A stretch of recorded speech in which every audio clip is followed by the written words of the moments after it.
சிவாய நம. தூங்குறதுக்கு முன்னாடி இந்த 2 வார்த்தையை கண்டிப்பாக சொல்லிட்டு படுங்க. அப்படி சொல்லும்போது நீங்கள் நினச்சது நடக்கும், எந்த பிரச்சனையும் வராமலும் தடுக்கும் அப்படின்னு பெரியவா சொன்ன ஒரு அருளுரையை பற்றி சுருக்கமாக பார்க்கலாமா? இந்த விஷயம் மனித வாழ்க்கையில் ரொம்பவுமே கடைபிடிக்க வேண்டிய ஒரு முக்கியமான விஷயம். மனித பிறவி அப்படின்றது ஒரு அற்புதமான வரங்க. சிலர் ஏன்டா மனித பிறவியாக பிறந்தோம் அப்படின்னு சொல்லிட்டு கவலைப்பட்டுப்பாங்க. இது வரைக்கும் அப்படி நினச்சிருந்தா கூட இனிமேல் அப்படி நினைக்காதீங்க. தினமும் நீங்கள் தூங்குறதுக்கு முன்னாடி இந்த விஷயத்தை கண்டிப்பாக நீங்கள் பண்ணுங்கள். என்னென்னா, ஃபஸ்ட்டு நன்றி சொல்ல கற்றுக்கணும். என்னை படைத்த இந்த பரம்பொருளுக்கும் இந்த பிரபஞ்சத்துக்கும் நன்றி கடவுளே அப்படின்னு சொல்லிட்டு அவங்களுக்கு நன்றி செலுத்தணும். இன்னொன்று, மன்னிப்பு கேட்குறது. நம்ம அறிஞ்சும் அறியாமலும் தெரிஞ்சும் தெரியாமலும் பல தவறுகள் பண்ணியிருப்போம். அதுக்கு மனதார மானசீகமாக மன்னிப்பு கேட்கணும்.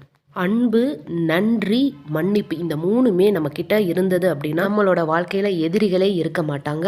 எல்லா விஷயமும் நம்ம செய்கிற ஒவ்வொரு விஷயமும் நன்மையை நோக்கியே பயணிக்க செய்யும் இந்த பிரபஞ்சம். இது நிதர்சனமான உண்மை. சிவாய நம. வாழ்க வளமுடன்.